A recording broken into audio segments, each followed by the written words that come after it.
The wedding dress hung in the corner of Clara Whitmore's bedroom like a ghost waiting to claim her soul. White silk cascaded from padded shoulders, catching the gray November light that filtered through lace curtains. It was beautiful. It was expensive. It was everything a proper Philadelphia bride should wear to meet her future. And every time Clara looked at it, she felt the walls of her elegant bedroom close in just a little tighter. She stood before the full-length mirror studying the reflection of a young woman she barely recognized anymore. 24 years old, educated at the prestigious Preston Academy, fluent in French, accomplished in literature, proficient in music and needlework.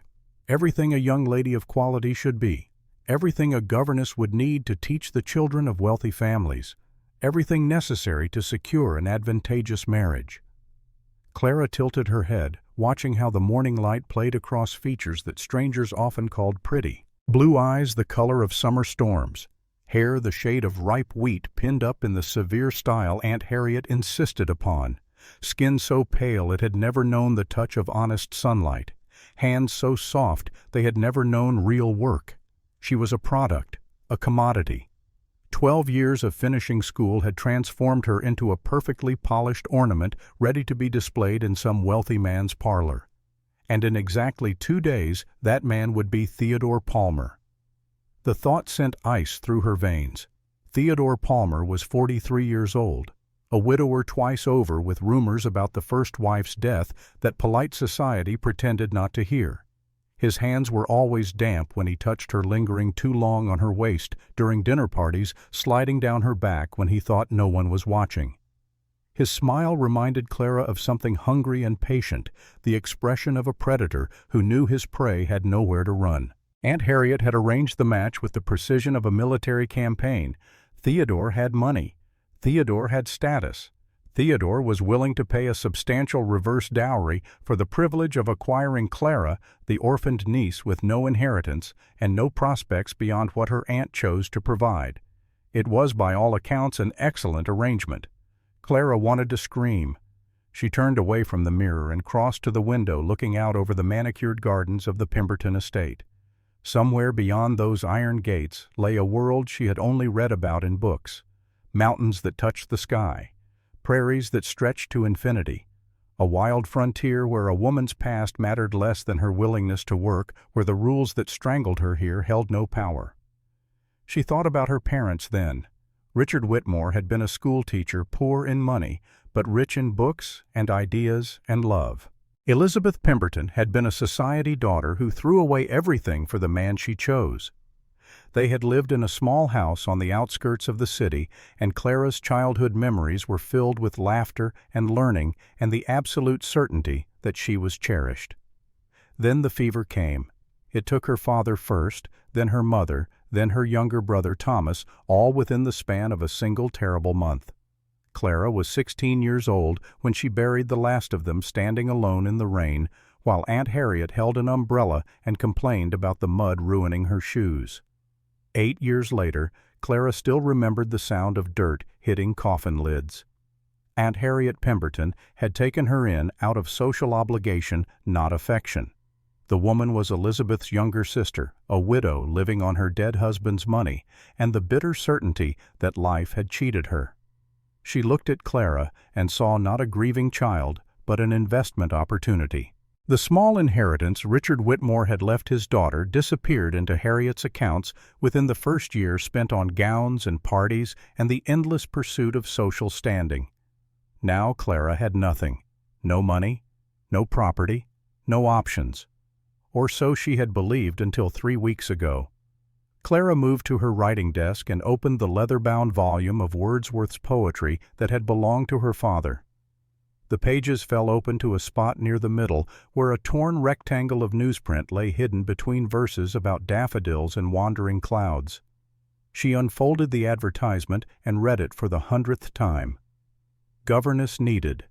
Devil's Ridge Ranch, Colorado Territory. 3 young daughters require education, isolated location, good wages, room and board provided. The words were simple. The promise they held was anything but. Clara had found the advertisement by accident, spotting it on a page of the Philadelphia Inquirer that a servant had used to line a tea tray. The moment she read it, something shifted in her chest. A door opening, a path appearing in what had seemed like an impenetrable wall. Colorado Territory, 2,000 miles from Philadelphia. A place where Aunt Harriet's connections meant nothing, where Theodore Palmer's money could not reach, where Clara Whitmore could become someone entirely new. 3 young daughters require education. She could do that. She had been trained for exactly that purpose, even if Aunt Harriet had other plans for her training. Clara knew literature and languages, mathematics and music history and etiquette. She could teach children. She could be useful. She could earn her own way in the world.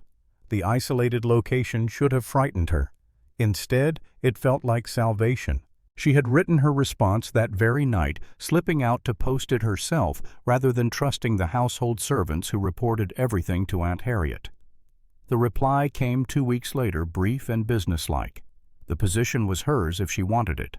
A stagecoach ticket would be waiting at the station. She should arrive before the mountain passes closed for winter. Clara had wanted to weep with relief.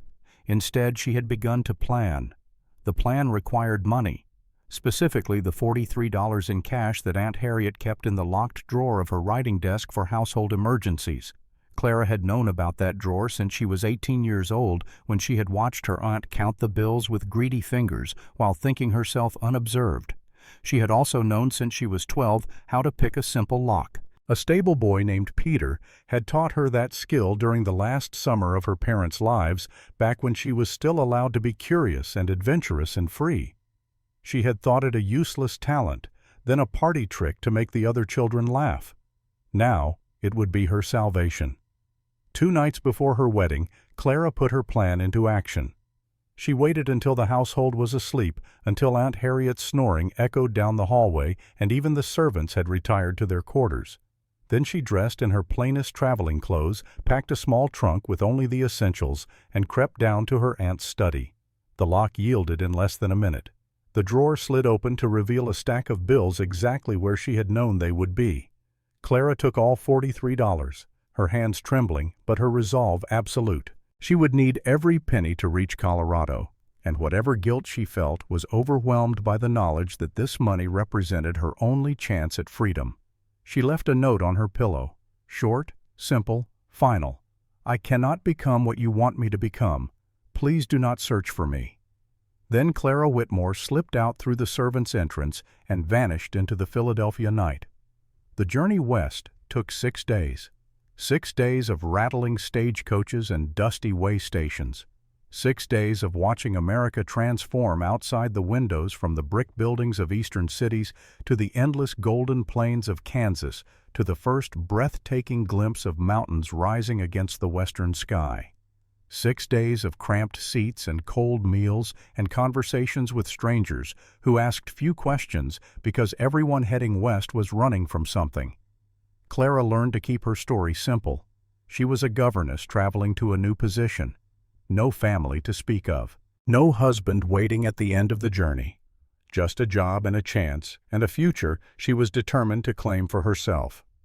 The other passengers accepted this without comment. A Methodist minister and his wife relocating to spread the gospel in mining towns. A young couple with 3 children hoping to claim land before the good parcels were gone. A gambler with quick eyes and quicker hands who tipped his hat to Clara every morning and never once tried to take advantage. They were all seekers, she realized. All believers in the promise of something better waiting beyond the horizon. And if some of them were also running from pasts they preferred not to discuss well, that was the unspoken bargain of westward travel. You did not ask, and neither did they. The landscape changed as they moved deeper into Colorado territory. The plains gave way to foothills, the foothills to mountains that made Clara's breath catch in her throat. She had read about the Rocky Mountains in books, seen engravings in magazines, but nothing had prepared her for the reality of peaks so massive they seemed to hold up the sky itself. Snow already capped the highest summits, brilliant white against stone-gray slopes. Pine forests climbed the mountainsides in dense green waves. Rivers cut through valleys so beautiful they hurt to look at water the color of liquid silver tumbling over rocks worn smooth by centuries of flow. This was nothing like Philadelphia. This was nothing like anywhere Clara had ever been or imagined. This was wild and raw and utterly indifferent to the rules of polite society, and something in her chest expanded with every mile they traveled deeper into this untamed country. The final leg of the journey was the most treacherous. The stagecoach climbed mountain roads that clung to cliff faces' wheels, sometimes rolling within feet of drops that fell away into nothingness. Clara pressed her gloved hand against the window frame and watched the valley floor recede below them like the life she was leaving behind. The driver was a man named Henry Burke, 50 years old perhaps, with weathered skin and tobacco-stained teeth. He had barely spoken to Clara since they left the last town, communicating mainly in grunts and nods that somehow conveyed all necessary information. She found his silence comforting. It meant he was concentrating on keeping them alive. The November cold seeped through every crack in the wooden coach frame. Clara huddled in her gray traveling dress and thought about what awaited her at the end of this journey.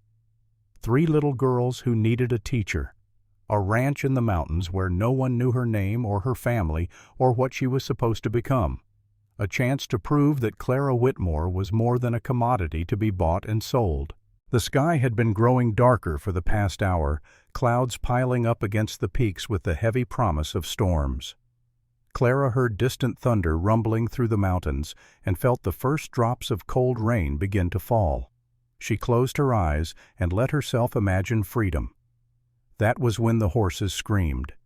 Clara's eyes flew open as the stagecoach lurched violently to one side. The world became a chaos of spinning motion and splintering wood, impossible to process, impossible to escape. She saw the window frame rushing toward her face and then felt an explosion of pain as her head connected with solid oak. The coach was falling. She caught glimpses of sky and ground trading places in a sickening spiral. She saw Henry Burke's body flying past the window, already limp, already beyond help.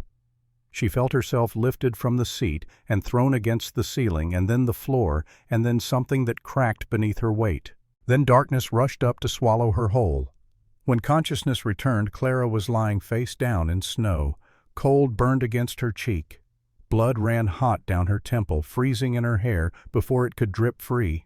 Her head throbbed with a pain so intense it made thought nearly impossible, a drum of agony beating in time with her heart. She tried to move and immediately regretted it. Fire lanced through her ribs, sharp and vicious, the unmistakable sensation of bones that had been badly abused, even if not quite broken. A gasp escaped her lips, fogging in the frigid air. Slowly, carefully, Clara lifted her head and took stock of her surroundings. The stagecoach lay smashed against rocks 20 feet below the road, one wheel still spinning slowly in the silence that followed catastrophe. Wooden panels had shattered like matchsticks. The door hung from a single hinge, creaking in the wind. Everything looked broken beyond repair. Henry Burke's body sprawled nearby, his neck bent at an angle that no living person could achieve. Dead. Unquestionably dead. Clara had seen enough death to recognize its particular stillness, the way a body became just an object when the soul departed. Her parents, her brother. Now this stranger who had almost delivered her to safety. The horses were gone. Their harnesses had torn free in the crash, and they had fled into the mountains driven by fear and the instinct to escape. Clara could see the tracks they had left in the muddy road leading away toward freedom she was not sure she would ever find. Her small trunk had been thrown clear landing in a patch of scrub brush a few yards away. The leather was scuffed, but intact, and when Clara finally managed to crawl toward it, she found her belongings still safely inside. 3 dresses, all gray. Undergarments, a few books. The pearl necklace her mother had given her before dying. Not much to show for 24 years of life. The handkerchief she pressed against her bleeding temple was soaked through within minutes. Clara forced herself to think through the fog of pain. She was alone, injured, on a mountain road in Colorado territory with winter coming fast. The temperature was already dropping as the sun descended toward the western peaks. Her traveling dress was torn at the shoulder, soaked with blood and melting snow. No one knew she was here. Aunt Harriet thought she was hiding somewhere in Philadelphia. The ranch, expecting a governess, would not miss her for weeks. Henry Burke was dead. The horses were gone. This is how I die, Clara thought with strange clarity. Alone on a mountain. Just like I have always been alone. Thunder rumbled closer now. She looked up at the darkening sky and felt the rain intensify, cold drops mixing with the blood on her face. The storm was coming fast, the kind of mountain storm that could kill as surely as the fall had killed Henry Burke. She had to move, had to find shelter or help or something other than sitting here waiting for death to claim her. Clara forced herself to stand swaying as dizziness swept through her. Her ribs screamed protest with every breath. Her head felt like it might split open. But she picked up her small trunk and started walking up the road because the alternative was surrender, and Clara Whitmore had not survived 24 years of disappointment and loss by surrendering. One foot in front of the other, that was all she could manage. One step, then another, then another. The rain intensified. It soaked through her clothes and made the trunk impossibly heavy. Blood ran into her eyes. She wiped it away and kept walking. Time became meaningless. She might have walked for 1 hour or 3, marking progress only by the rhythm of her footsteps and the pounding in her skull. Her vision swam. She stumbled, fell to her knees in the muddy road, struggled back up. The handkerchief was useless now, a sodden rag that could not begin to contain the bleeding. Her hands would not stop shaking. For the first time since the accident, Clara felt tears burn her eyes. Not from pain, though the pain was considerable. Not from fear, though she was terrified, but from the crushing weight of all of it. The years of trying to be good enough, proper enough, acceptable enough. The endless effort to fit herself into shapes that were never designed to hold her. And now this. Dying alone on a mountain because she had dared to want something different. Then she heard it. Hoofbeats. Clara's head snapped up. Hope surged through her exhausted body like lightning through a dead tree. Someone was coming. She tried to stand, stumbled, and fell back to her knees as her legs refused to support her. The horse and rider emerged from the rain like something from a fever dream. He was enormous. Even sitting on his massive black stallion, Clara could tell he was easily 6.5 feet tall, maybe more. Dark hair plastered to his head by the rain. A thick beard covering the lower half of his face, and eyes the color of winter ice that fixed on her with startling intensity, assessing her from head to toe in one sweeping glance. He wore rough work clothes, a long coat that was nearly black with water, and he sat his horse with the kind of easy confidence that spoke of years in the saddle. A scar ran from his temple down to his jaw, pale against sun-darkened skin. This was not a man from Clara's world of parlors and tea parties. This was something else entirely, something raw and real and perhaps dangerous. The rider dismounted in one fluid motion, moving toward her with surprising grace for a man his size. Clara tried to speak, tried to explain about the stagecoach and Henry Burke and how she had been walking for hours. But her voice came out as barely a whisper, words dissolving into gasping breaths that fogged in the freezing air. His ice-blue eyes swept over her again, lingering on the blood streaming down her face, the torn dress, her shaking hands. He did not speak, did not ask questions or demand explanations. He simply bent and scooped her up in his arms as if she weighed nothing at all. Clara should have protested, should have demanded he put her down and treat her with proper respect. But she was so cold, so tired, and his body was impossibly warm. Solid as a wall heat radiating through the wet fabric of his clothes. She let her head fall against his chest, feeling the steady beat of his heart through his shirt. Strong and sure and alive. He settled her on his horse, mounting behind her in one smooth movement. One arm wrapped around her waist like an iron band holding her secure. The other hand took the reins, and they were moving the horse, picking its way up the mountain road with careful steps. Safe, Clara thought, as consciousness began to slip away again. For now. For this moment. Safe. She drifted in and out of awareness. Sometimes she felt the horse's movement beneath her. Sometimes she heard the rain hammering against leather and flesh. Sometimes she was aware of the man's arm around her, holding her steady, and the warmth of his body pressed against her back. When she woke fully, she was no longer on the horse. She was lying on something soft, something warm. A bed, she realized. A real bed with blankets and pillows. And there were voices around her, deep male voices rumbling like distant thunder. "Where did you find her?" "In the road 3 miles down. Stagecoach went over the edge. Driver is dead. She the only survivor. Looks like it. She is hurt. Head wound. Maybe some ribs. We need to get her warm and dry before we worry about the rest." Clara forced her eyes open.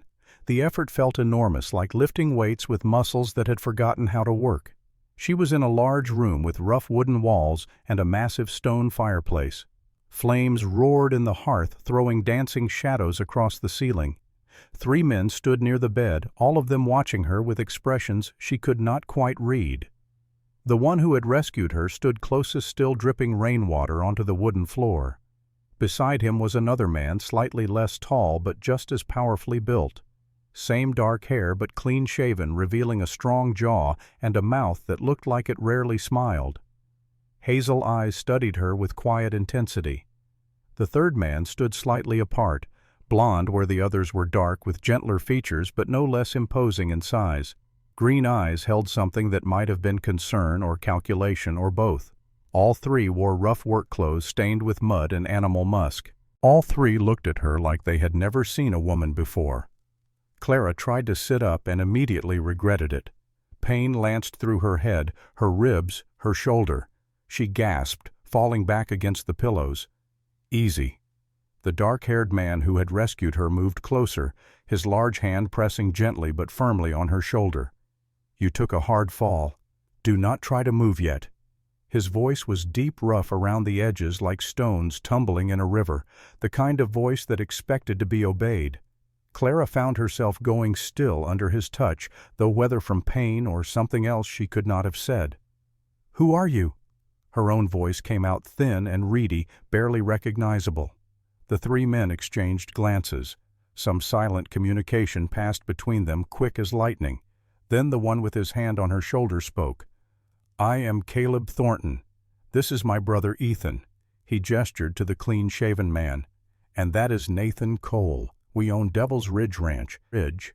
Clara's heart stuttered in her chest. Devil's Ridge Ranch, the place she had been traveling to, the governess position, the 3 young daughters who needed education. But there are supposed to be children, she managed, little girls who need a governess. The expressions on the 3 men's faces shifted. Something dark and unreadable passed between them, quick as shadows crossing the sun. "There are no children," Caleb said quietly. His ice-blue eyes held hers unflinching. "There never were." Clara stared at him, her exhausted mind struggling to process his words. If there were no children, then why had they advertised for a governess? Why had she traveled 2,000 miles for a position that did not exist? "I do not understand," she whispered. Ethan spoke, his voice rougher than his brother's. "We did not place the advertisement. Our former housekeeper did before we fired her for stealing." "Agnes Crawford." He paused, jaw tightening. Apparently she wanted revenge. "She placed advertisements for positions that do not exist, hoping to cause us trouble." The words hit Clara like physical blows. No position, no job, no reason to be here at all. She had stolen money from her aunt, fled across the country, nearly died on a mountain road, all for a lie. A vindictive woman's revenge against men Clara had never met. "Then I came all this way for nothing." Her voice sounded hollow even to her own ears. "The position does not exist. I have no job, no money to return east, no way to survive." The 3 men were silent. Their eyes remained fixed on her with that same unreadable intensity. Finally, Nathan spoke, his voice gentler than the others. "The position could exist. If you are willing to stay. We do need help managing the household. The place has gone to hell since we fired Agnes." Clara's laugh came out bitter and broken. "But I am a governess. I am trained to teach children not to keep house for 3 bachelors in the middle of nowhere." Caleb's ice-blue eyes held hers. "You are also a woman with no other options, injured on our mountain with nowhere else to go. We are offering you a position, room and board, and safety. The alternative is, we give you money for a stage ticket back east once you are healed and you return to whatever you left behind." Clara closed her eyes. What she had left behind was Aunt Harriet's cold disapproval and Theodore Palmer's wet hands. A city full of people who looked at her and saw only a commodity to be bought and sold. A life of suffocating propriety and endless pretense. She had taken this position to escape, to find independence in the wild territories where a woman's past did not matter as much as her willingness to work. And now these three mountain men were offering her the same thing. Not what she had expected, but perhaps what she needed. "I will stay," she heard herself say, "at least until spring when the pass is clear. By then I will have saved enough to go somewhere else." Something that might have been satisfaction flickered across Caleb's face. "Good. Now lie still while I clean that wound. You might have a concussion." Clara wanted to protest that it was improper for a man to tend her injuries, but exhaustion dragged at her like weights. She lay still as Caleb's surprisingly gentle hands cleaned the gash on her forehead, his touch careful despite his size. His fingers were scarred from hard work, calloused and strong. But they moved across her skin with practiced precision. Ethan brought water and clean cloth, anticipating his brother's needs without words. Nathan added more wood to the fire, adjusting the logs with an efficiency that spoke of years performing the same task. They moved around her with coordination that was almost beautiful. Three men who knew each other so well they functioned as a single organism. When Caleb finished bandaging her head, he sat back on his heels. "You will need to rest for a few days. That was a hard hit. We will bring you food and check on you regularly. This is the spare room right next to the kitchen." "Thank you," Clara whispered, "for saving me, for not leaving me to die." Caleb's expression did not change, but something flickered in those ice-blue eyes, something that might have been warmth or might have been warning. "We are not monsters, Miss Whitmore. We are just men trying to survive on this mountain." He leaned closer and Clara caught the scent of him. Pine and leather and something purely masculine that made her pulse quicken in ways she did not understand. "But I should warn you now before you commit to staying. This is not civilization. We do not follow Eastern rules here. We do not pretend to be gentlemen when we are not. If you stay, you will see sides of men you have probably never seen before. And if that frightens you, it is better you know now." "What do you mean?" Clara asked, though part of her was not sure she wanted to know. Caleb's gaze intensified. "I mean, we work hard. We live rough, and we do not hide what we are. If you are looking for proper gentlemen who will treat you like a delicate flower, you have come to the wrong place. We will respect you. We will protect you. But we will not pretend to be something we are not." Clara met his eyes, seeing something dangerous there, something that should have frightened her. Instead, she felt a strange flutter low in her belly, a sensation she had never experienced before. Heat and awareness, and something that made her skin prickle. "I am not looking for gentlemen," she said. "I am looking for survival." Caleb's smile was brief and sharp. "Then you will fit right in. Rest now. We will talk more in the morning." The three men left, closing the door softly behind them.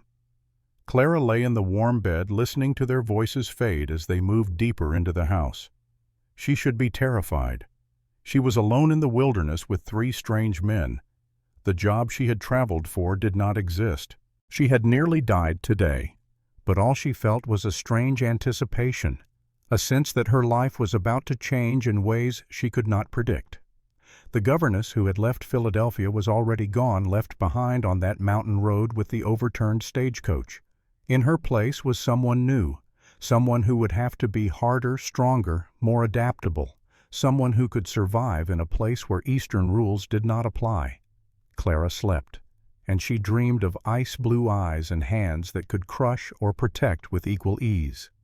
The first week at Devil's Ridge Ranch passed in a blur of recovery and observation. Clara's wounds healed faster than anyone expected. The gash on her forehead closed cleanly, leaving only a thin scar hidden beneath her hairline. Her ribs remained tender, but functional aching only when she moved too quickly or breathed too deeply. By the end of the 7th day, she was able to move through the house without gasping at every step. The house itself was larger than she had imagined from her first glimpse. A 2-story log structure with a massive stone fireplace that rose all the way to the ceiling of the main room. Windows that looked out over a valley so beautiful it stole her breath every time she passed them. A kitchen equipped with a massive black iron stove and shelves of supplies. Solid wooden furniture handcrafted and worn smooth by years of use. It was rough by Philadelphia standards. No silk curtains, no crystal chandeliers, no delicate china displayed in glass cases. But there was something about it that felt more real than any mansion Clara had ever entered. This was a home built for living, not for showing off. She began to learn the rhythms of the household. Caleb rose before dawn every day, heading out to work with the cattle and horses before anyone else was awake. He returned smelling of animals and hay, his clothes marked with the evidence of hard labor. At meals he said little, but his eyes missed nothing. Clara often felt his gaze on her when she moved through the kitchen assessing her recovery with clinical detachment.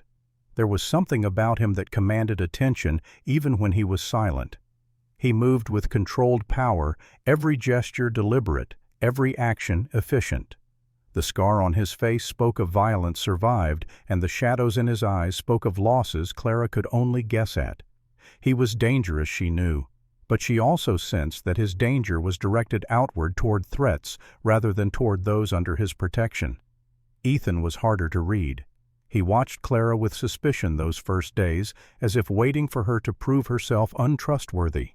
His hazel eyes carried a wariness that felt personal rather than practical, the guardedness of a man who had been hurt before and was determined not to let it happen again.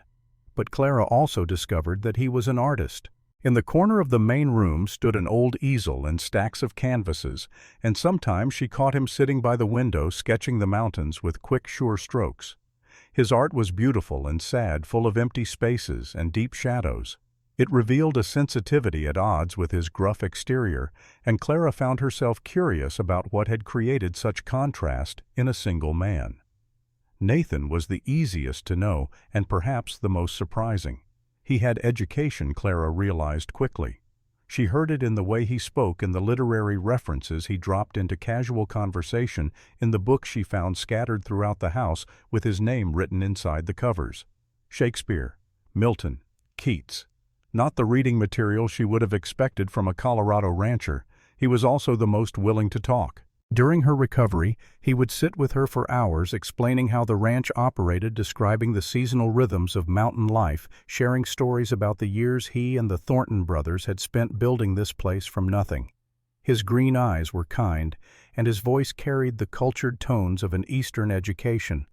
Clara learned that he had come from Boston, that his family was wealthy and cold and completely uninterested in a third son who refused to follow the path they had laid out for him, that he had wandered west at 20 years old and found in Caleb and Ethan the brothers he had never had by blood. She learned that the 3 men were bound together by more than partnership or friendship. They functioned as a unit, a family forged by choice rather than birth. And she began to understand that if she stayed here, she would be entering that unit whether she intended to or not. By the 2nd week, Clara was strong enough to begin working. She started in the kitchen, which desperately needed organizing. Agnes Crawford had clearly been incompetent long before she turned vengeful. Supplies were stored haphazardly, with flour next to kerosene and sugar next to soap. Food had expired on shelves while fresh provisions rotted in corners. The stove was caked with grease, and the pots and pans were crusted with burns that no amount of scrubbing seemed able to remove. Clara attacked the chaos with determination. She inventoried every item in the pantry, discarding what had spoiled and reorganizing what remained. She scrubbed surfaces until they gleamed. She learned how to operate the massive iron stove without setting anything on fire. She began cooking meals that were simple but edible, improving with each attempt. The men noticed. They said little, but Clara saw the way Caleb nodded approvingly when she served biscuits that were actually fluffy. She saw Ethan reach for seconds of a stew that had turned out surprisingly well. She saw Nathan smile when she remembered that he liked his coffee with sugar, but no cream. Small victories. but they felt like more. She also learned the individual preferences that made the household function. Caleb drank his coffee black and bitter. Ethan despised onions with a passion that seemed disproportionate. Nathan would eat anything but had a particular fondness for fresh bread. All three of them consumed food in quantities that astonished her, burning through calories with the relentless labor of ranch work. The days fell into patterns. Clara woke before dawn to start fires and prepare breakfast. She cleaned and organized while the men worked outside. She prepared lunch, which they often ate quickly between tasks. She worked on dinner through the afternoon, learning through trial and error what succeeded and what failed. By evening she was exhausted, but it was a good exhaustion. The tiredness of useful work rather than the deadening fatigue of meaningless social obligations. The men gave her space. They were careful, almost too careful, maintaining distance that felt deliberate. They did not touch her unnecessarily. They did not linger in rooms where she worked. They treated her with a respect that bordered on formality, and somehow that distance made Clara more aware of them, not less. She found herself listening for their footsteps, tracking their movements through the house. She noticed things she should not have noticed. How Caleb moved with predatory grace despite his size, all-controlled power, and coiled strength. How Ethan's rare smiles transformed his severe features into something almost handsome. How Nathan's gentle voice could still carry absolute authority when the situation required it. She noticed how they worked together with silent coordination, anticipating each other's needs before words were spoken. She noticed, though she tried not to, how their work clothes stretched across broad shoulders and muscular arms. How their hands were scarred from hard labor. How they smelled of leather and pine and clean male sweat. These observations felt dangerous. Clara pushed them aside, focused on her work, maintained the professional distance that seemed to be the unspoken agreement between all of them. But at night alone in her small room, she found herself thinking about the feeling of Caleb's arms around her that first day, the warmth of his body, the steady beat of his heart, the sense of absolute safety in his embrace. She had never been held like that before, never felt so small and protected and aware of her own femininity in contrast to overwhelming masculinity. It disturbed her more than she wanted to admit. 1 month into her time at Devil's Ridge, Clara had established a comfortable routine. The house was cleaner than it had been in years. Meals appeared on time and were actually edible. The men had stopped looking surprised when things functioned the way they should. But beneath the surface of daily routine, something was shifting. Clara noticed it first in the way Caleb watched her. His ice-blue eyes would follow her movements across a room, lingering longer than strictly necessary before snapping away when she turned to meet his gaze. She noticed it in the way Ethan had started sketching more often, his pencil moving rapidly across paper whenever she was nearby. She noticed it in the way Nathan found excuses to stay in the house rather than going out with the others, engaging her in conversations that stretched far beyond practical necessity. And she noticed it in herself, the way her pulse quickened when one of them entered a room, the way she had started choosing her more flattering dresses in the morning, telling herself it was because her others needed mending, the way she lingered in spaces where the men worked ostensibly to clean, but really just to be near them. Something was building. Clara could feel it the way you could feel a storm gathering beyond the mountain's pressure accumulating in the air until something had to give. The night everything changed began with the sound of a horse screaming. Clara bolted upright in bed, heart pounding. The sound was primal, agonized, the kind of scream that bypassed thought and went straight to instinct. Something was terribly wrong. She threw her shawl over her nightgown and ran barefoot through the house, not stopping to think about propriety or caution. The barn was 100 yards away, lamplight already spilling from its open doors. The men were there ahead of her. Inside, chaos reigned. The pregnant mare thrashed in her stall, eyes rolling white with terror and pain.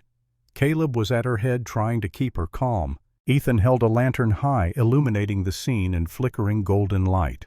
Nathan knelt by the mare's hindquarters, his sleeves already rolled up, his expression grim. "Foal is breech," Nathan said without looking up. "Cannot turn it. She is going to die if we do not get it out soon." Clara did not think. She moved to the mare's side, her hands going to the animal's sweat-slicked neck. "What do you need me to do?" Caleb's ice-blue eyes found hers across the mare's body. For a moment something passed between them. Recognition. Trust. Understanding that in this moment propriety meant nothing and survival meant everything. "Hold her steady," Caleb said. "Press here when I tell you. I need to feel where the foal is positioned." Clara placed her hands where he indicated, feeling the mare's muscles bunch and strain beneath her palms. The animal's pain was palpable waves of agony that made Clara's own body clench in sympathy. They worked in silent coordination. Caleb's hands inside the mare guiding, Nathan's hands on the distended belly pushing, Clara's hands where Caleb directed applying pressure at precisely the right moments. Ethan moved between them, bringing water, clean cloths, instruments, anticipating needs before they were spoken. The mare screamed again, a sound that tore at Clara's heart, but she did not let go. She pressed harder, following Caleb's terse instructions, becoming part of the desperate effort to save 2 lives.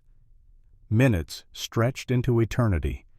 Clara's nightgown was soaked through with sweat and blood and amniotic fluid. The thin fabric clung to her body like a second skin, transparent and revealing.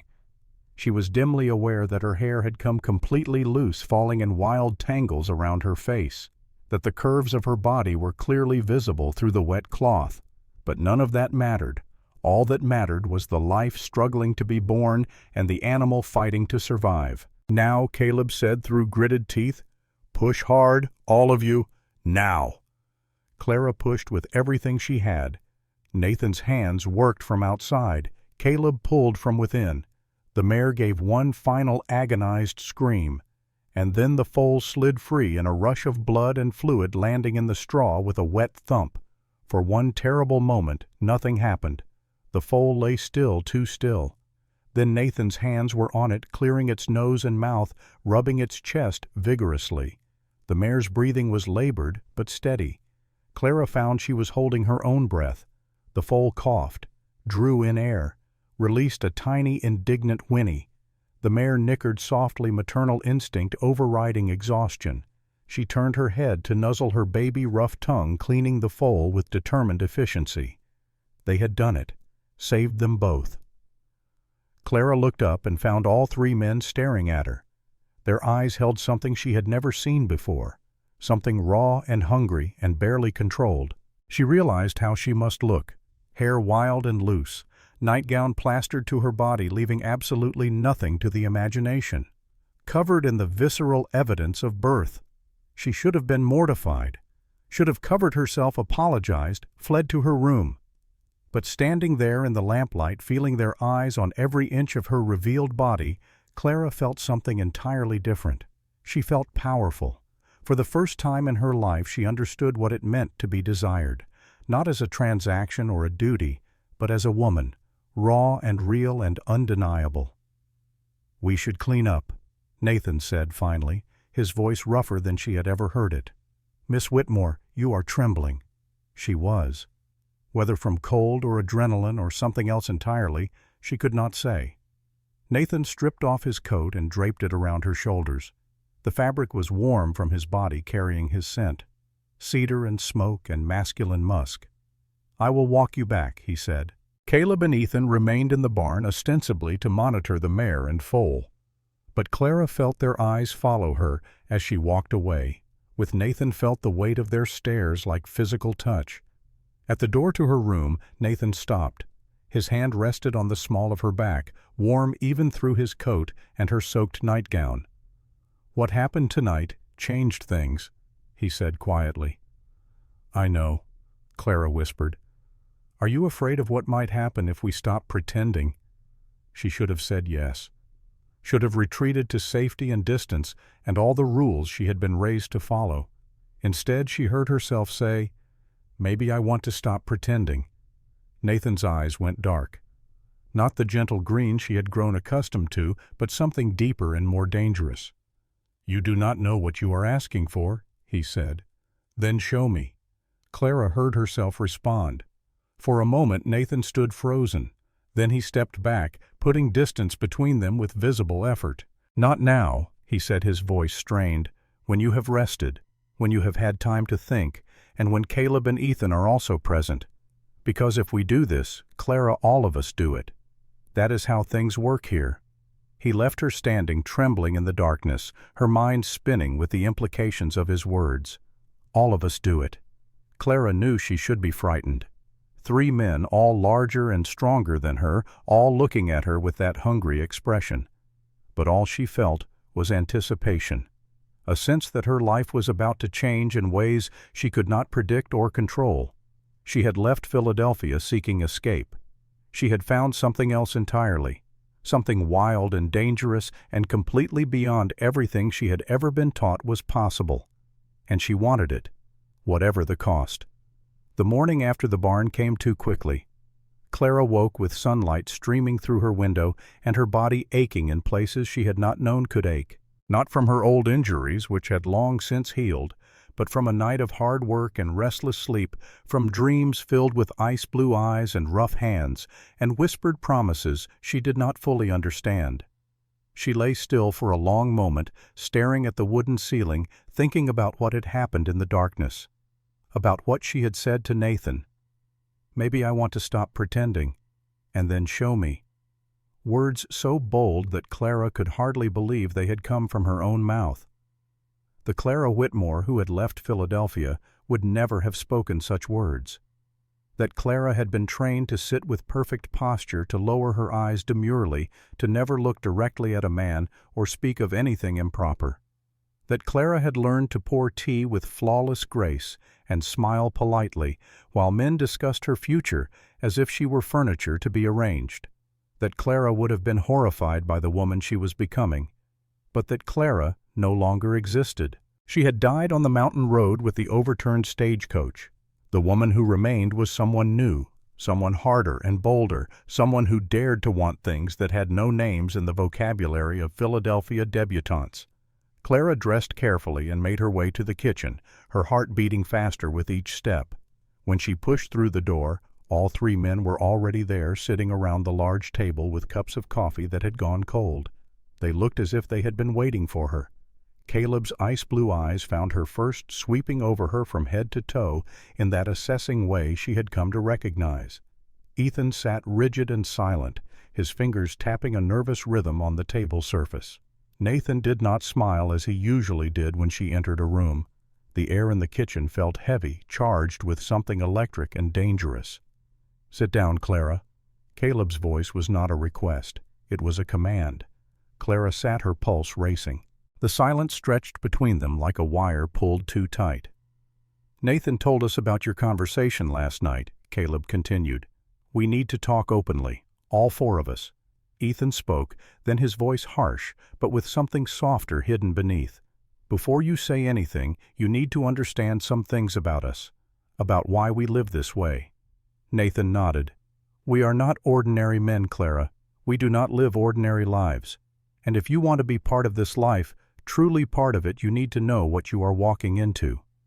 Caleb leaned forward, elbows resting on the table. His ice-blue eyes held hers with an intensity that made it impossible to look away. "I was married once. Her name was Mary.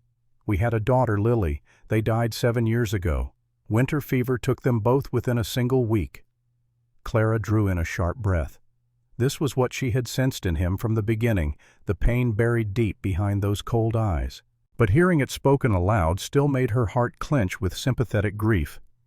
"I was not there," Caleb continued, his voice flat as a frozen lake.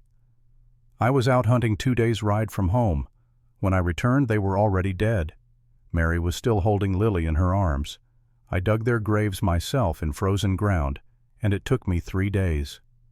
Heavy silence fell over the room. Clara did not know what to say. She reached across the table and touched Caleb's hand without thinking, a gesture of instinct rather than calculation. Her small, pale fingers rested on his scarred, calloused palm, and something changed in his eyes as he looked down at their joined hands. Ethan spoke next, his voice carrying the bitter edge of old wounds. "I was engaged once, 5 years ago. Her name was Rosalie.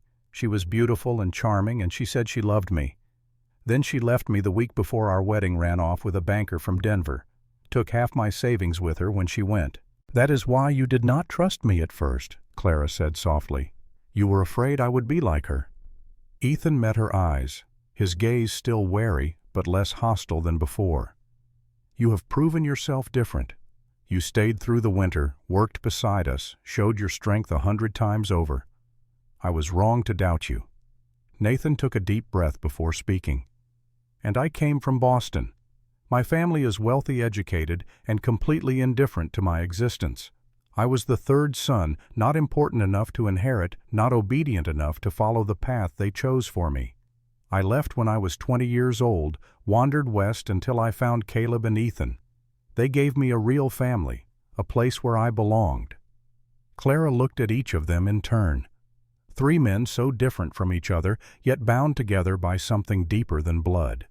3 men who had all been broken by loss or betrayal or neglect, and who had found in each other the family that life had denied them. What you need to understand, Caleb said, squeezing her hand gently before releasing it, is this. We have lived alone on this mountain for many years. We have built a life together, not just as brothers or friends, but as a unit. We share everything, work, responsibility, decisions, and if you become part of us, Nathan said, his voice careful and measured, you would belong to all of us, not to one man, to all 3. Clara felt heat rise to her face, but she did not lower her eyes. I do not understand what that means. In the East, a woman belongs to one man, her father, then her husband. In the East, Caleb said, his voice carrying no judgment but absolute certainty, a woman is property. First her father's, then her husband's. Here you can be yourself. But if you choose to stay with us truly, stay, you must accept how we live. We are not asking you to decide right now. Ethan added, his voice unexpectedly gentle. You have time. Winter is long. Think about it. Clara looked at each man in turn. Caleb with his buried pain and formidable strength, Ethan with his scars from betrayal and his artist's sensitive soul hidden behind a hard exterior. Nathan with his kindness and education and the loneliness he had carried for 20 years before finding this place. 3 completely different men who somehow formed a whole. I will think about it, she said. But I want you to know that I am not afraid. I have been afraid of many things in my life. Aunt Harriet, Theodore Palmer, the life that was planned for me. But you? No. You saved my life, gave me a place to stay, treated me like a person instead of a commodity. That means more than you know. The weeks that followed were a time of slow discovery. Clara thought of it later as learning to dance, not the formal dances she had been taught at the Preston Academy with their rigid steps and counted measures, but something more organic and instinctive, a gradual drawing closer that happened in small moments rather than grand gestures. She learned more about each man during those winter weeks. She discovered that Caleb woke every night around midnight and went outside to sit on the porch, staring up at the star-filled sky. One night she brought him a cup of hot coffee and sat beside him in silence, asking nothing, demanding nothing. He did not speak for a long time. Then, just as she rose to go inside, his hand caught hers and held it for one heartbeat. Just one. Then he released her. It was not much, but it felt like everything. She discovered that Ethan had been drawing her. She found his sketchbook one afternoon left open on a chair in the main room. Inside were dozens of portraits of her capturing every expression, every angle. Clara cutting bread. Clara reading by the fireplace. Clara laughing at something Nathan said. Clara looking out the window with an expression she did not recognize as her own. Something wistful and yearning and beautiful. She stood frozen before those sketches, her heart pounding so hard she could hear it in her ears. Then she looked up and found Ethan standing in the doorway watching her with an intensity that stole her breath. They stared at each other across the room in heavy silence, neither speaking, neither moving. Then he turned and walked away without a word. She discovered that Nathan kept a journal writing in it every night before sleep. She never read it, would never have violated his privacy that way. but sometimes she caught glimpses of him at his desk pen, moving across paper, and wondered how many of those pages were about her. He caught her watching him once and smiled, the expression both knowing and tender. There were moments of closeness woven through the days like golden threads in gray cloth. Caleb taught her to ride. He stood behind her in the saddle, his hands over hers on the reins, his breath warm against her ear as he guided her movements. His body was solid and hot against her back, and Clara found it difficult to concentrate on the lesson when every nerve in her body was aware of him. Ethan showed her how he mixed his paints. They sat side by side on a bench near the window, her head tilted close to his as she watched his skilled fingers blend colors. He painted a stripe across her wrist, the blue of winter sky, and let it dry there. Clara did not wash it off for the rest of the day. Nathan read poetry to her by firelight, his cultured voice flowing like honey through verses by Keats and Shelley and Byron. Clara closed her eyes and let the words wash over her, and when she opened them again, she found all three men watching her with the same expression. Hunger, reverence, waiting. The tension built like snow accumulating on a mountainside. Clara could feel it every day, every hour, growing heavier and more insistent. The careful distance the men maintained seemed to shrink imperceptibly, looks lasting longer, accidental touches lingering an extra heartbeat. And Clara found herself testing those boundaries without fully meaning to, wearing her hair down more often, telling herself it was more comfortable, choosing dresses that fit a little more closely, claiming her others needed mending, lingering in rooms where the men worked ostensibly cleaning but really just wanting to be near them. She was falling in love, not with one of them, but with all three. It made no sense by any rules she had been taught. A woman loved one man. She married him. She belonged to him. That was how the world worked. But here on this mountain 1,000 miles from Philadelphia, Clara began to wonder why the world had to work that way at all, why her heart should be limited when it clearly was not, why love had to follow rules that someone else had written. She knew they were struggling too. She saw it in the way they looked at her and quickly looked away, in the way they avoided touching her except when absolutely necessary, in the way the air in any room grew thick and electric when they were all together. Something had to give. The pressure was becoming unbearable. The night it finally broke was in mid-January, with a blizzard howling outside and temperatures dropping to 30 below zero.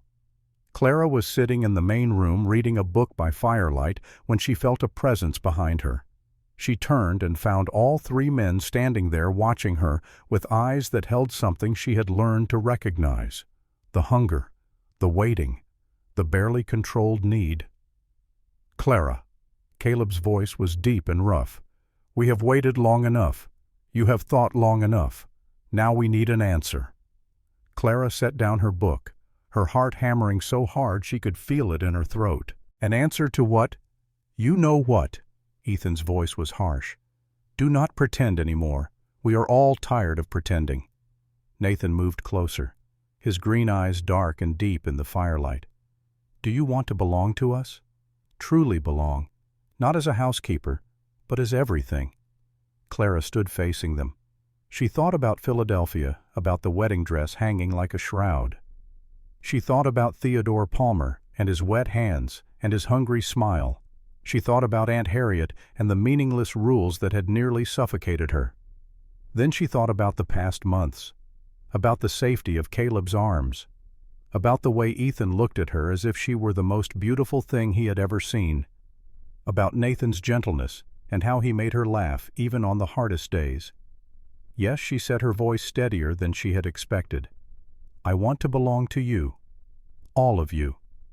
What happened after that was something Clara could not have described in words.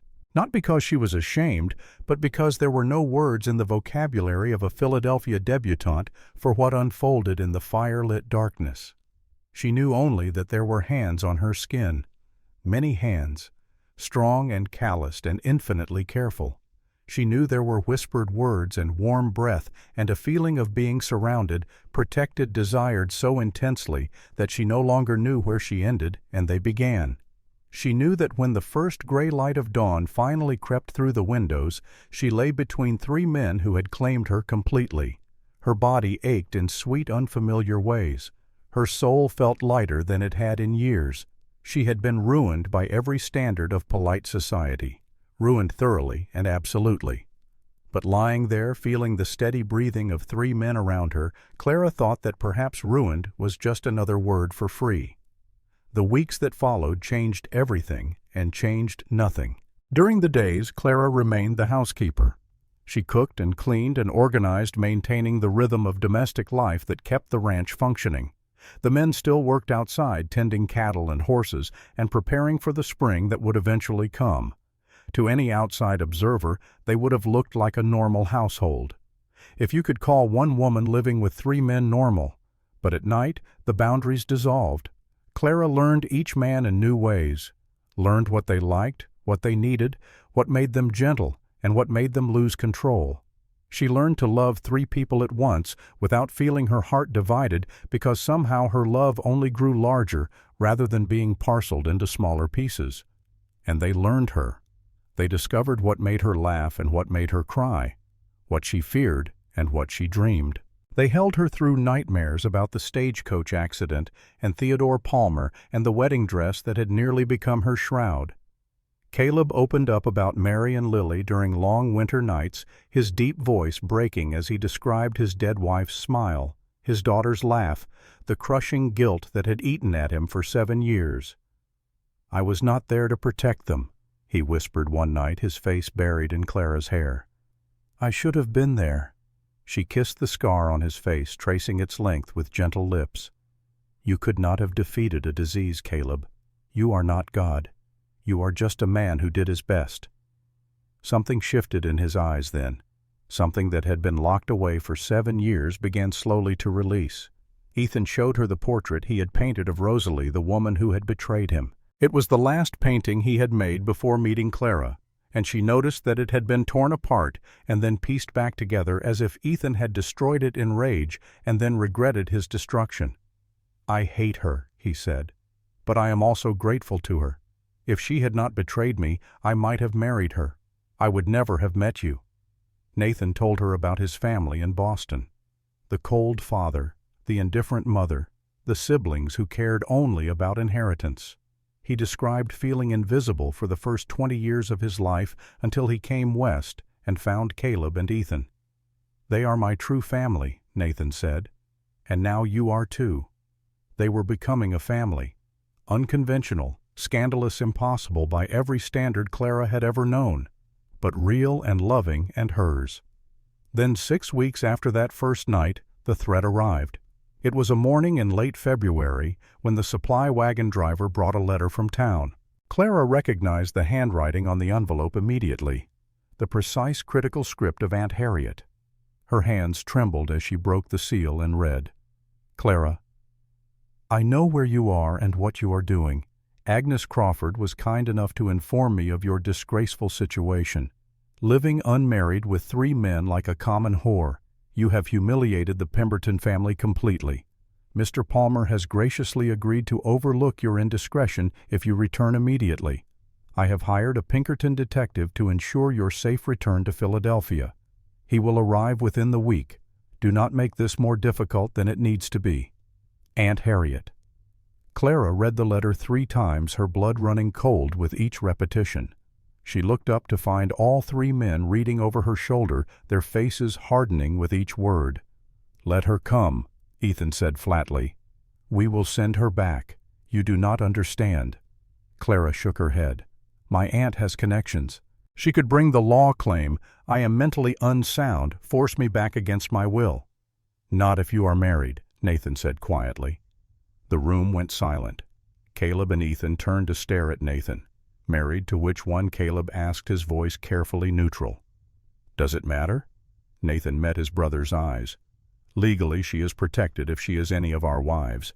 "But that is not what we are," Clara protested. "We are all together, all 4 of us. Society does not recognize that," Caleb said. "The law does not. But we do." He knelt before her, and Clara's breath caught. This man who had dominated every room he entered was on his knees, his ice-blue eyes softer than she had ever seen them. "Clara Whitmore." His voice was formal, almost ceremonial. "I cannot give you normal. I cannot give you society's approval. I cannot even promise to be the only man in your bed, but I can promise to protect you, provide for you, and love you until my last breath. Marry me.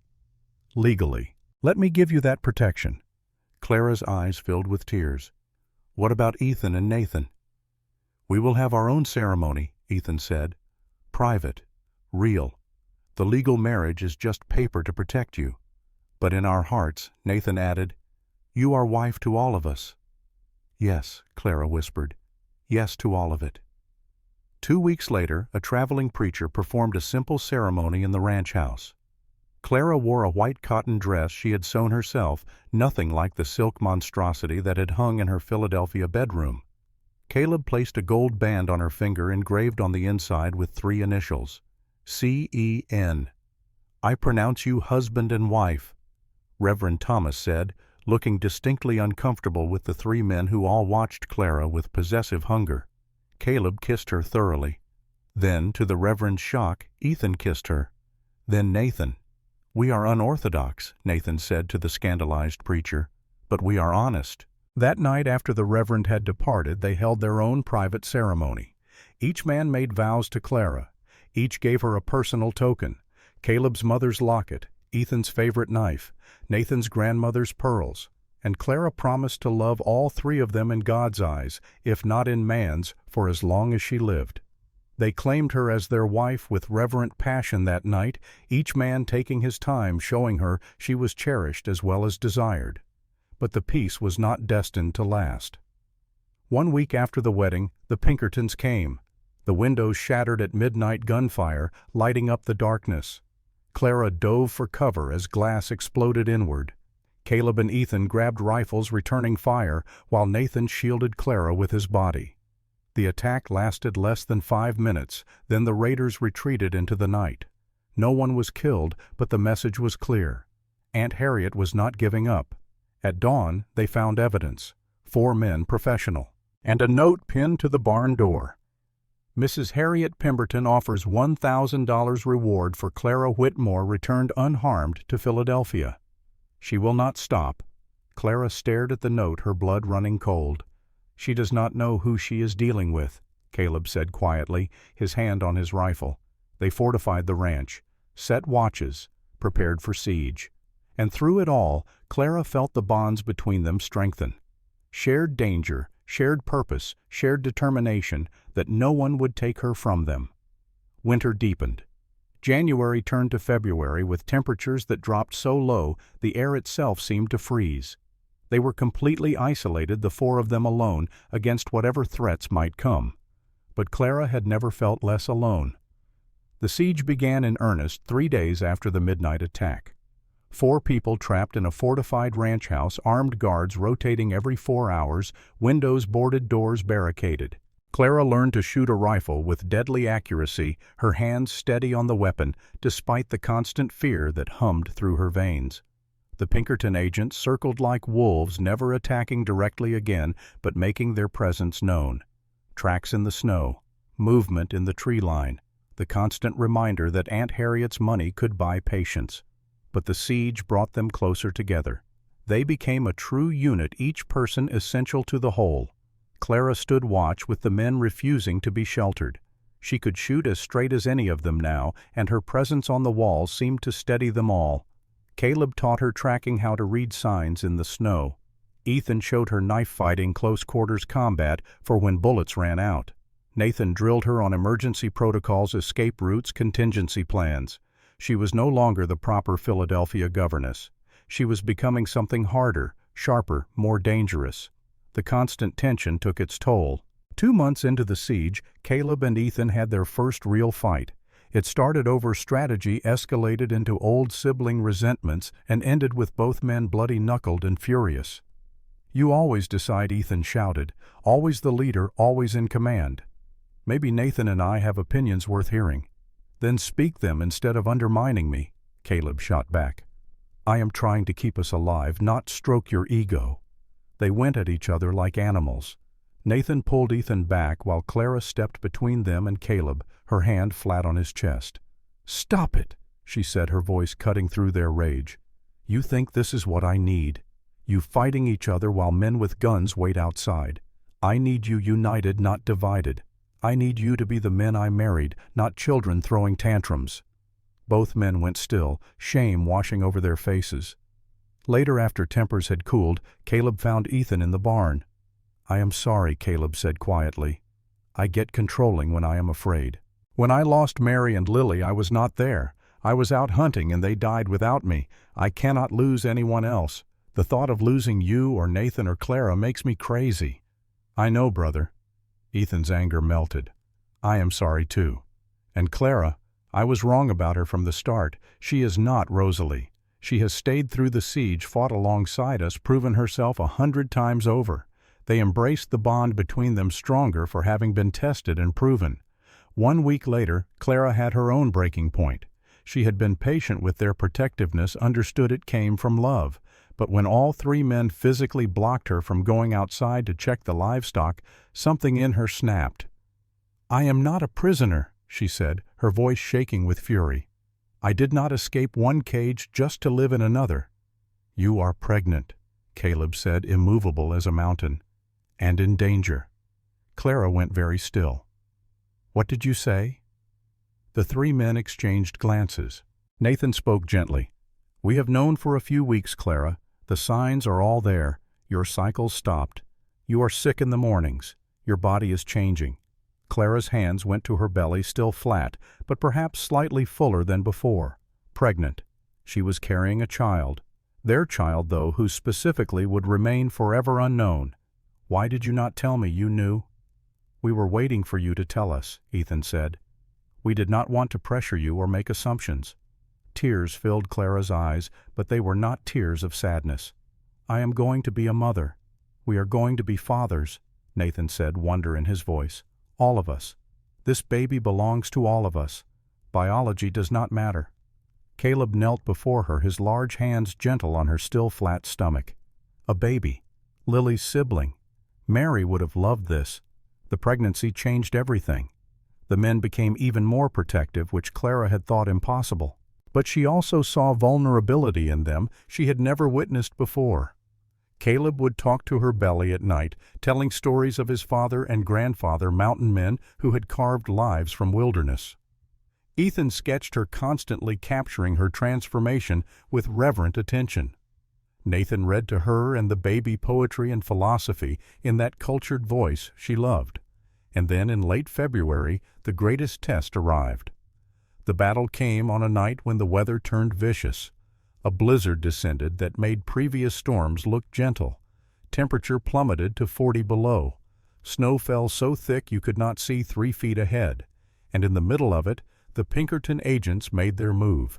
They must have thought the storm would mask their approach.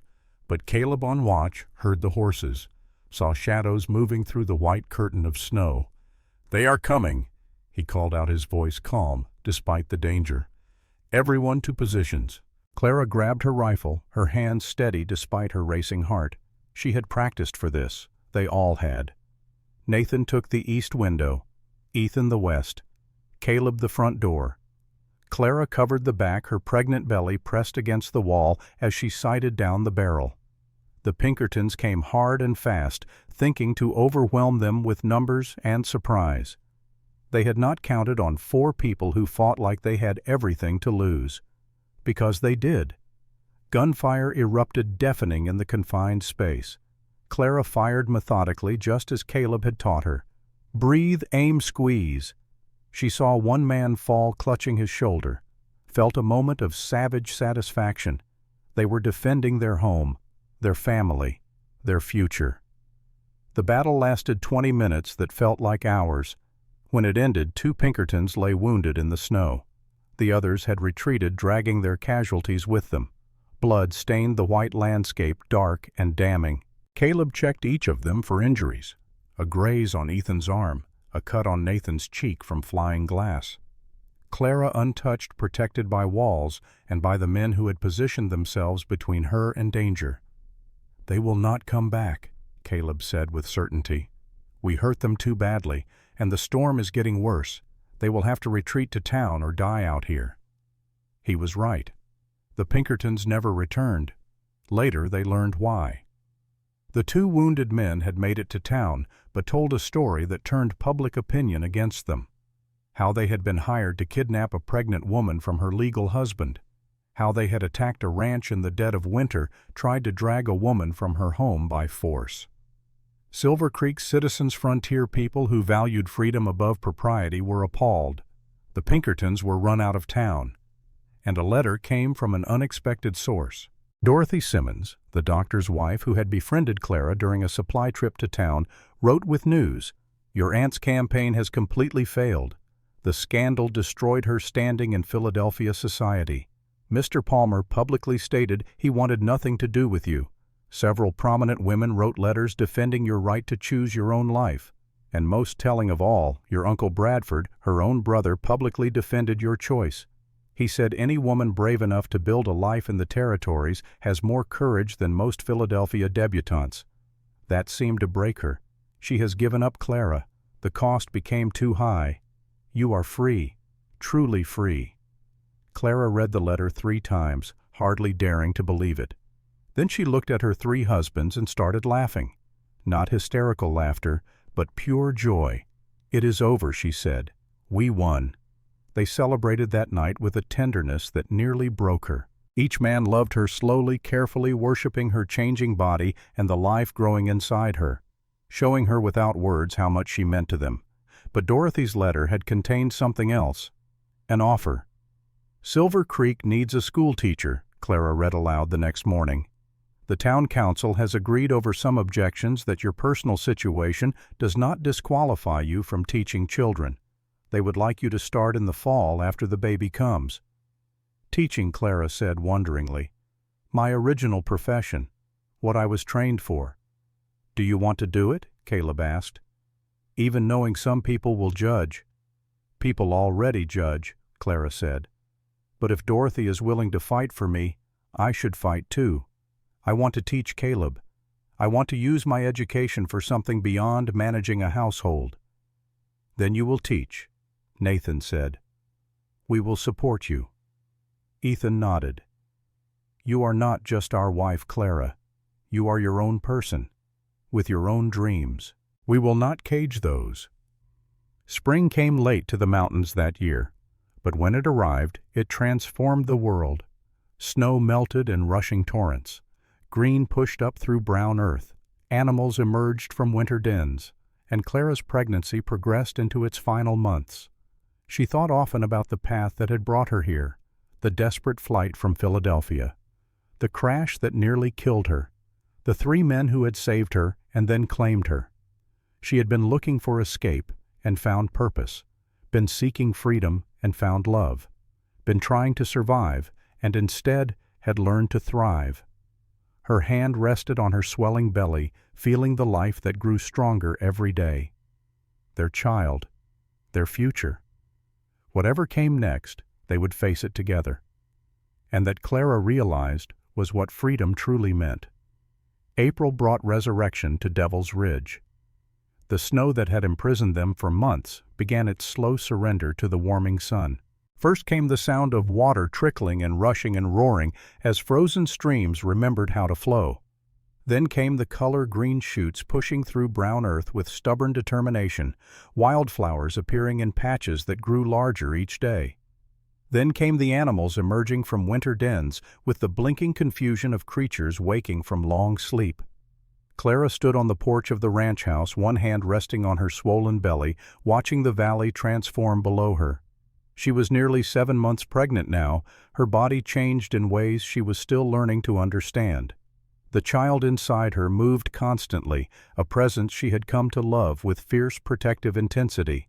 She thought about the woman who had fled Philadelphia all those months ago, that Clara Whitmore had been desperate and frightened, running from a future she could not bear to face. She had been looking for escape, for survival, for some small corner of the world where she could exist without being crushed by expectation and obligation. She had found so much more. The screen door creaked behind her, and she felt Nathan's presence before his arms wrapped around her from behind. His hands came to rest on her belly, feeling the baby kick against his palms. "What are you thinking about?" he asked, his chin resting on top of her head. "About how much has changed." Clara leaned back into his warmth. The girl who left Philadelphia would not recognize the woman standing here. Would she like this woman? Clara smiled. I think she would be jealous of her. The ranch had found a new rhythm in the weeks since the siege ended. With 4 adults working together, they had expanded operations, hired additional ranch hands for the busy spring season, and begun planning improvements that would make the coming years more prosperous. Devil's Ridge was becoming known as one of the most successful operations in the region. But more than the ranch, it was the family that had grown strongest. Clara had discovered a role beyond housekeeper and wife. She had become the center around which the household revolved, the person who made their unconventional family function. She settled disputes between the men with a word. She remembered important dates and preferences. She created rituals and traditions that bound them together. And she had begun preparing for something else entirely. Dorothy Simmons had visited twice since the siege ended, bringing news from town and offers of friendship that Clara gratefully accepted. The doctor's wife was one of the few people who treated the Thornton household with genuine acceptance rather than grudging tolerance. During her last visit, Dorothy had brought confirmation of what her letter had suggested. The school board has voted, she told Clara over tea, 7-3 in favor. 3 in You will be Silver Creek's new school teacher starting this fall after the baby comes. Clara had felt tears prick her eyes. Teaching, her original calling. The skill she had spent years developing, never expecting to actually use it. Some parents will object, Dorothy warned. Mrs. Patterson has already said she will keep her children home rather than have them taught by a woman of loose morals. Let her, Clara said, surprising herself with her own confidence. The children who come to my classroom will learn. The ones who stay home will fall behind. Eventually, results will speak louder than gossip. Dorothy had smiled at that. You have changed, Clara. When I first met you, you were a frightened girl hiding behind politeness. Now you are a woman who knows her own worth. This place taught me that, Clara replied. These men taught me. Or maybe they just gave me the space to discover what was already there. The days of late spring passed in a rhythm of work and waiting. Clara's pregnancy progressed smoothly at first. She felt strong despite her expanding size, still able to help with household tasks, though the men had taken over anything involving heavy lifting or excessive strain. Her appetite was enormous, rivaling even Ethan's legendary consumption, and she ate without guilt because she was eating for 2. But as May turned toward June, something began to feel different. The baby had been active throughout the pregnancy, kicking and turning, and making its presence known at all hours. Now those movements changed, became sharper, more urgent, as if the child was restless in ways it had not been before. Clara said nothing at first, not wanting to worry the men, but she paid attention to her body with the same careful observation she had once devoted to managing Aunt Harriet's household. She noticed the subtle changes, the way her belly seemed to have dropped lower, the increasing pressure in her pelvis, the strange twinges that came and went without pattern. Something was happening. Something early. The storm that would change everything began building on the last day of May. Clara felt it before she saw it. A change in the air pressure that made her head ache and her joints throb. When she looked toward the western mountains, she saw clouds piling up against the peaks with the heavy darkness of serious weather. Not a spring shower, but something more ominous. The men noticed it too. Caleb spent the afternoon securing livestock and checking buildings for loose boards. Ethan made sure all the windows were properly sealed. Nathan brought extra firewood inside and checked their supplies of candles and matches. This one looks bad, Caleb said at dinner, his ice-blue eyes troubled. Could last for days. Clara nodded, pushing food around her plate without much appetite. She had been feeling strange all afternoon, waves of discomfort rolling through her belly that were not quite pain, but not quite anything else either.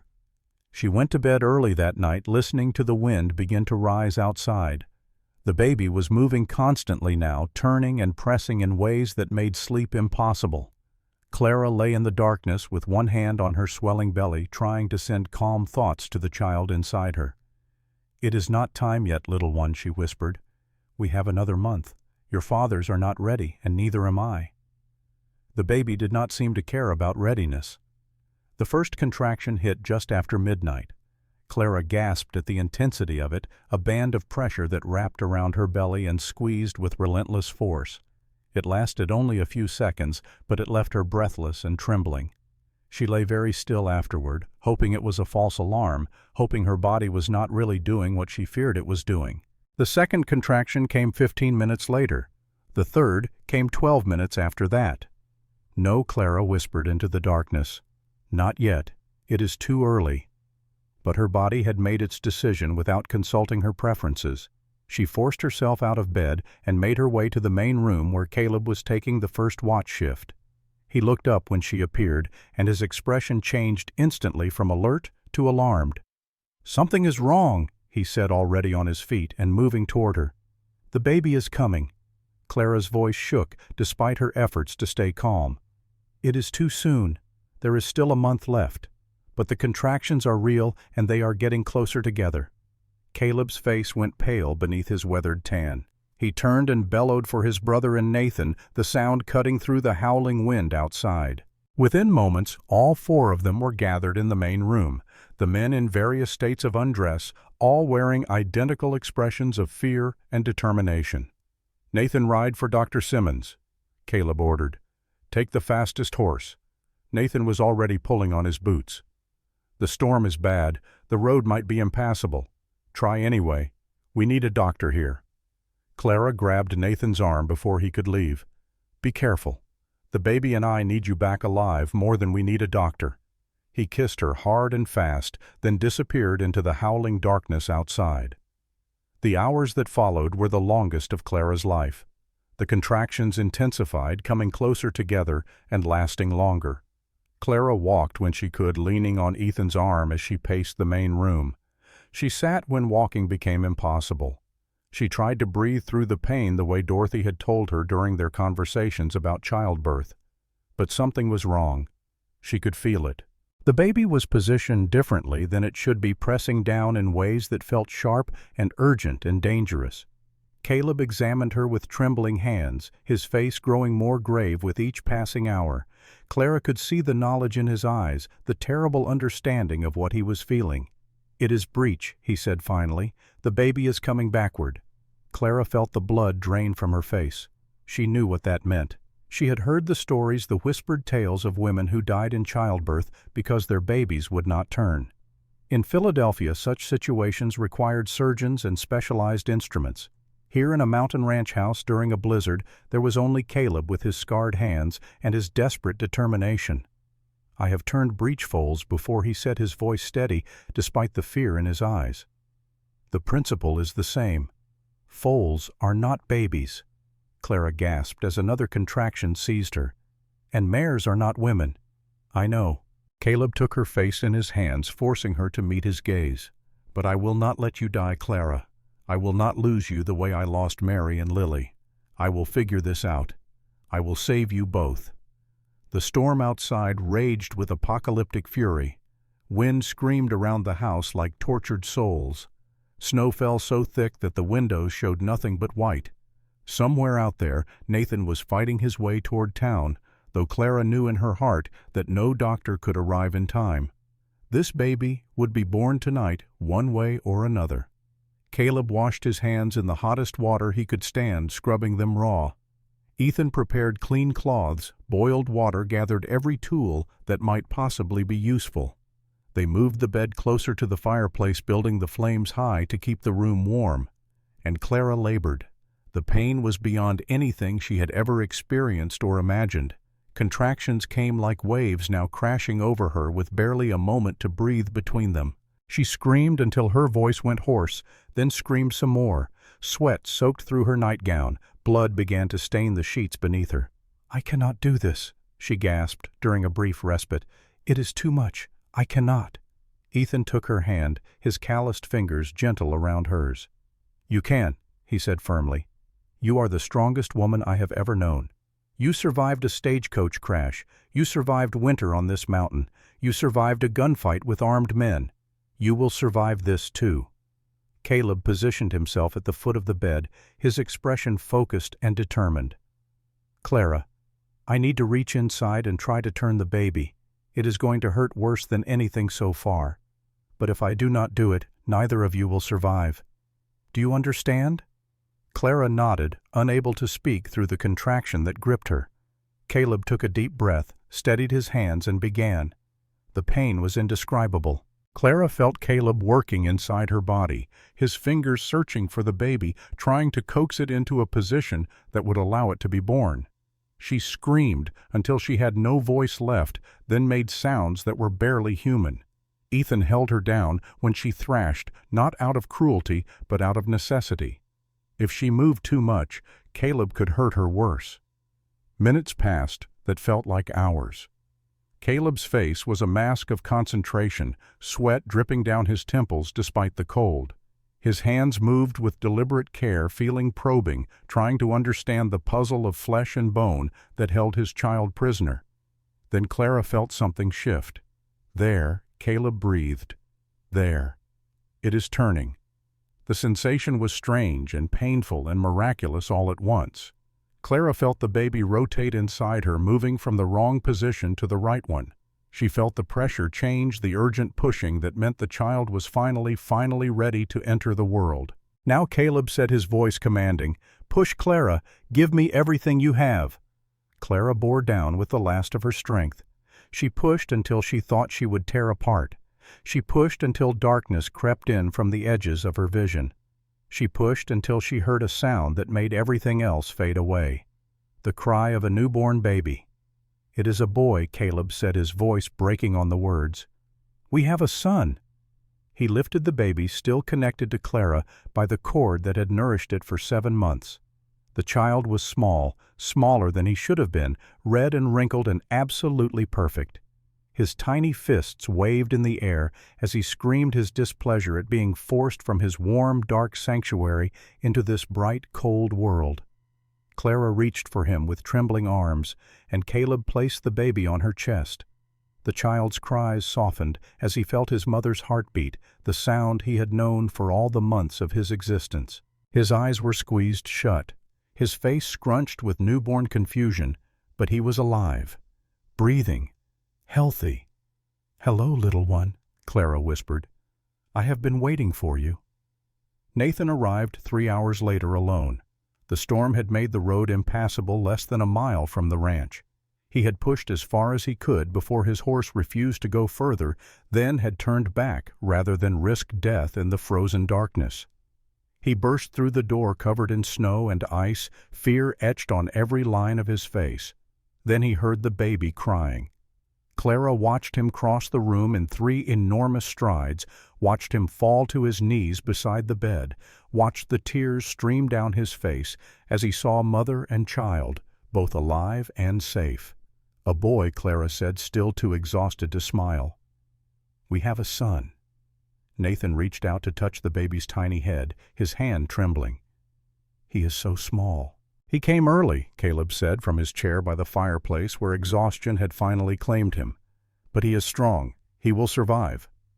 "How did you manage it?" Nathan asked, looking at Caleb with new understanding. "The breech position. I thought for certain we would lose them both." Caleb's ice-blue eyes met his. "I could not let that happen. Not again."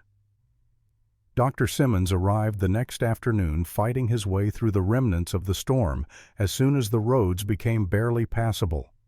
He examined both mother and baby, proclaimed them healthy if battered, and shook his head in wonder at what Caleb had accomplished. "She should have died," he told the men bluntly while Clara slept. "Blood loss like that breech presentation, no medical assistance.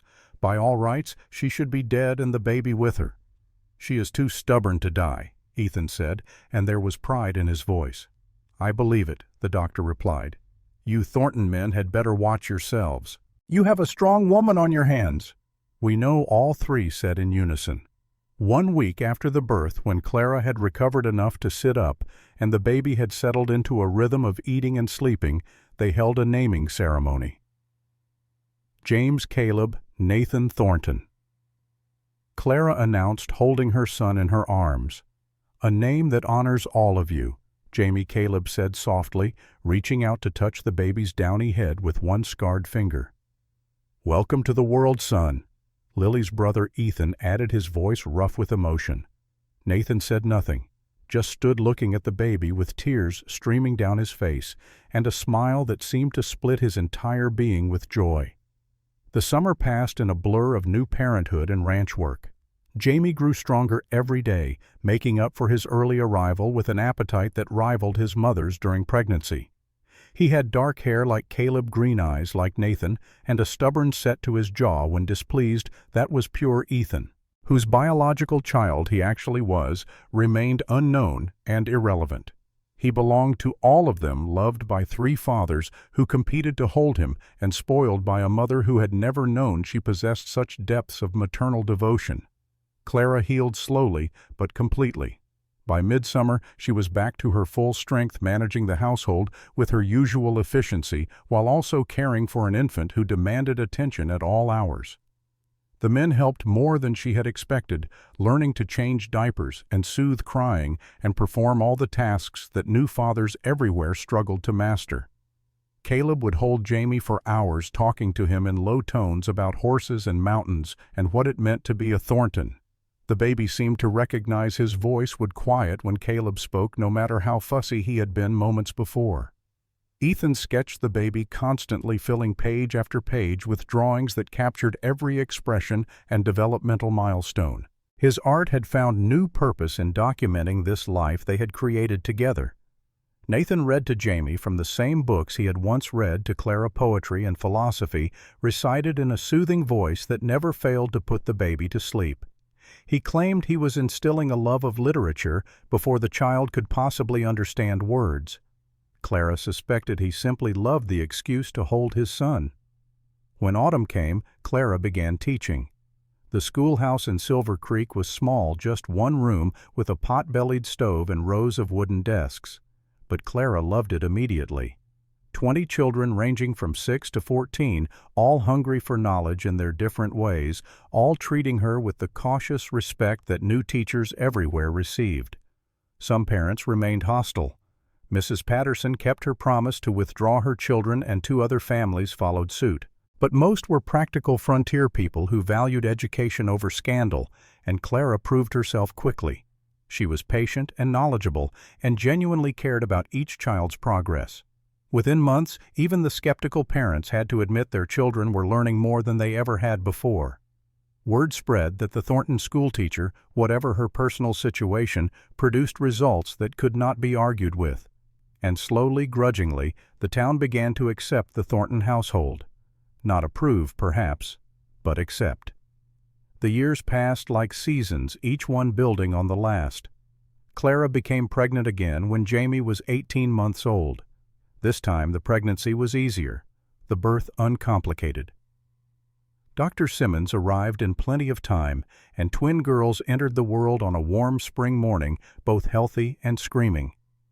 Emma and Sarah Clara named them, holding one daughter in each arm, while 3 exhausted but ecstatic men gathered around the bed. Sarah Caleb repeated, his voice breaking.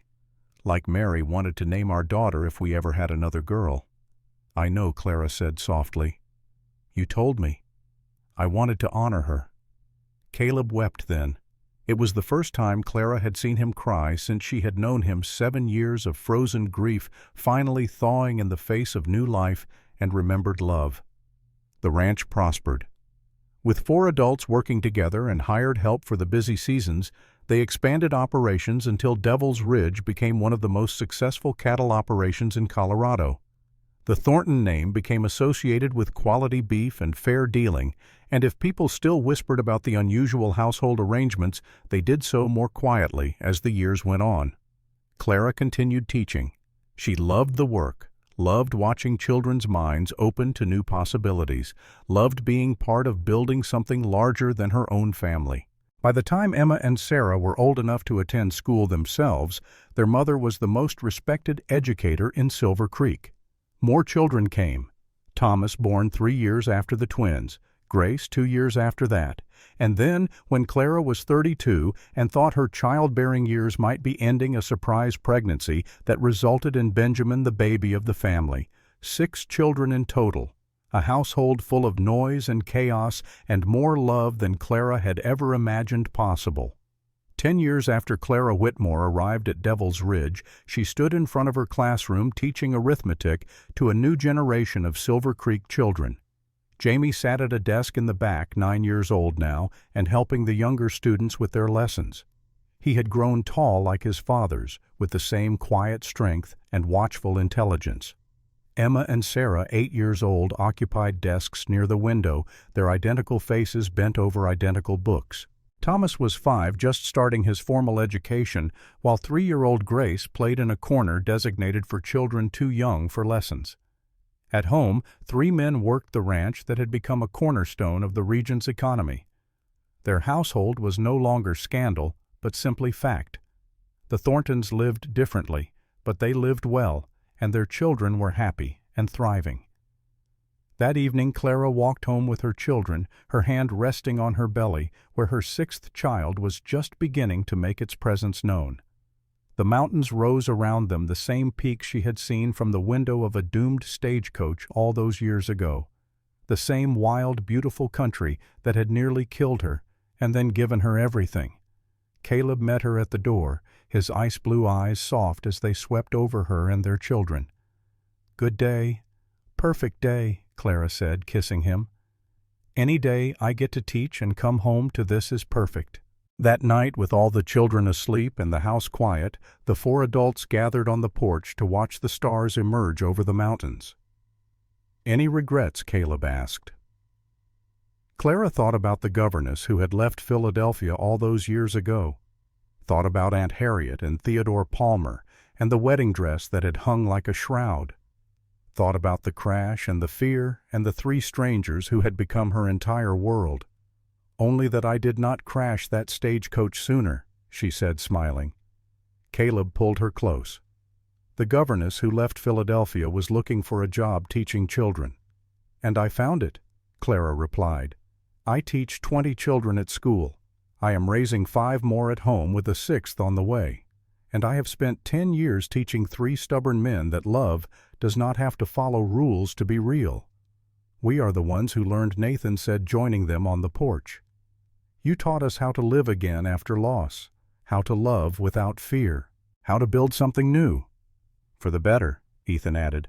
"Always for the better." 40 years after Clara Whitmore came to Devil's Ridge, she stood beside the grave of Caleb Thornton. He had died in his sleep peacefully at 75 years old. It was a good death for a man who had lived a hard life, and Clara tried to find comfort in that knowledge, even as grief threatened to overwhelm her. Nathan stood on one side of her, Ethan on the other. Both men had aged, their hair shot through with gray, but they remained strong. They remained hers. Around them gathered the children, now adults with families of their own. Jamie at 41 with his wife and 2 children. Emma and Sarah at 37 each with husbands and babies. Thomas at 25. Grace at 23. Benjamin at 18, the youngest, just starting his own journey into the world. And grandchildren.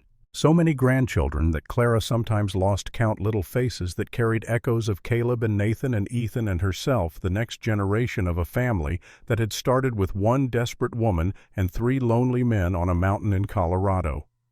"Caleb would want us to celebrate his life," Clara said, her voice steady despite the tears on her cheeks. "He would want stories and laughter and too much whiskey. He would want us to remember him as he lived, not mourn him as he died." That night in the big house on Devil's Ridge, 3 generations of the Thornton family gathered to honor a man who had helped build something extraordinary. They told stories. How Caleb had found Clara bleeding on a mountain road and carried her to safety. How he had delivered Jamie during a blizzard, turning a breech baby with nothing but determination and scarred hands. How he had worked and fought and loved with equal intensity, holding nothing back. They laughed. At his terrible jokes and his worse singing. At the way he had never learned to cook anything edible. At the time he had accidentally set the barn on fire trying to smoke out a skunk. They cried. For the father and husband and friend they had lost. For the years they would not have with him. For the grandchildren he would never see grow up. And they drank. Far too much whiskey, just as Caleb would have wanted. Clara sat in the center of it all, surrounded by the family she and Caleb and Nathan and Ethan had built together. She was 64 years old, still beautiful in the way that strong women become more beautiful with age. Her hair was silver now, her face lined with decades of sun and wind and smiles, but her eyes were the same summer storm blue they had always been, and her spirit was undiminished. Halfway through the evening, Jamie found her sitting alone on the porch looking up at the stars the way Caleb used to do. "Are you all right, Mother?" Clara smiled at her firstborn, seeing echoes of all three of his fathers in his face. "I am sad," she admitted. "I will be sad for a long time, but I am also grateful. I had 40 years with him, Jamie. 40 years of love and partnership and building this life together. Not everyone gets that much. You changed him, you know." Jamie sat down beside her. "I remember what he was like when I was very small, closed off, guarded, carrying all that grief about Mary and Lily. You opened him up again, taught him it was safe to love. We taught each other," Clara said. "All four of us. We were all broken in different ways when we found each other. We healed together." They sat in silence for a while, listening to the sounds of family drifting out from the house, laughter and conversation, and the occasional wail of an overtired child. "Do you ever regret it?" Jamie asked. "The unconventional life, the scandal, the way people talked about us when I was growing up?" Clara considered the question seriously, as she always did when her children asked difficult things. "I regret that you children had to hear cruel words," she said finally. "I regret that some doors were closed to you because of choices I made. But do I regret the choices themselves? No, never. Not for one moment. Why not? Because the alternative was a life of slow suffocation." Clara turned to face her son. "Before I came here, I was going to marry a man who saw me as property. I was going to spend my life in a gilded cage performing the role of proper wife while dying inside day by day. Instead, I found three men who saw me as a person, who respected my mind and valued my strength and loved me not for what I could give them, but for who I actually was." She looked back up at the stars. "Your father Caleb saved my life twice, once on that mountain road and once by offering me a different future. Nathan and Ethan saved me in other ways just as important. They gave me a family, a purpose, a place where I could be fully myself without apology or pretense. And you gave them the same thing," Jamie said. "I hope so." Clara smiled. "I hope I gave them even half of what they gave me." The years after Caleb's death were quieter, but not empty. Clara continued teaching until she was 70, finally retiring when her joints grew too stiff for the walk to the schoolhouse and her eyes too weak for grading papers by lamplight. She had taught 3 generations of Silver Creek children by then, watching her former students become parents and grandparents while their own children filled her classroom. Nathan went next 5 years after Caleb. A heart attack took him quickly mercifully in the garden, where he had spent his later years growing vegetables and writing poetry. Clara found him there on a summer morning, his hand still wrapped around a pen, a half-finished verse about love and mountains on the paper beside him. Ethan lasted the longest, though his mind began to wander in his final years. He would sometimes call Clara by Rosalie's name or speak of events that had happened decades before, as if they were yesterday. But even in confusion, his eyes would light up when she entered the room, and his hand would reach for hers with the same tenderness he had shown since their earliest days together. He died at 78, with Clara holding his hand and telling him stories about their life together. She hoped he could hear her. She hoped he knew how much he was loved. Clara Whitmore. Thornton lived to be 82 years old. In her final days, surrounded by children and grandchildren and great-grandchildren, she thought often about the path that had brought her here. The frightened girl fleeing Philadelphia on a stolen $43. The stagecoach that went over the cliff. The massive man who had lifted her from the snow and carried her to safety. She thought about the 3 men who had become her husbands, her partners, her great loves. About the children they had raised together and the grandchildren who carried their legacy forward. About the school full of students she had taught to read and write and think for themselves. She thought about freedom. Not the freedom she had been seeking when she left Philadelphia, that desperate escape from a suffocating future. But the freedom she had found instead. The freedom to love without limits. to build a family on her own terms, to be fully and completely herself in a world that had tried to force her into smaller shapes. On her last night with Jamie holding one hand and Emma holding the other, Clara smiled at the faces gathered around her bed. So many faces, so much love. No regrets, she whispered. Not one. The woman they buried on Devil's Ridge had been many things in her 82 years. Runaway, survivor, wife, mother, teacher, matriarch of a family that defied every convention of its time. But the words carved on her headstone were simple. Clara Whitmore Thornton, beloved, free. And every spring after that, wildflowers grew around her grave, pushing up through mountain soil that had once nearly claimed her life. Purple and yellow and white, they bloomed in abundance, a testament to the stubborn power of things that refuse to die. Because sometimes being ruined is just another word for being free. And sometimes a wrong turn on a mountain road leads exactly where you were meant to go. Word. Count report. Part 1. Approximately 7,000 words. Part 2. Approximately 7,000 words. Part 3. Approximately 7,000 words. Total. Approximately 21,000 words. The story is now complete at approximately 21,000 words, which falls within the target range of 20,000 to 22,000 words. All major plot points, twists, climaxes, and hooks from the outline have been incorporated into the 3 parts.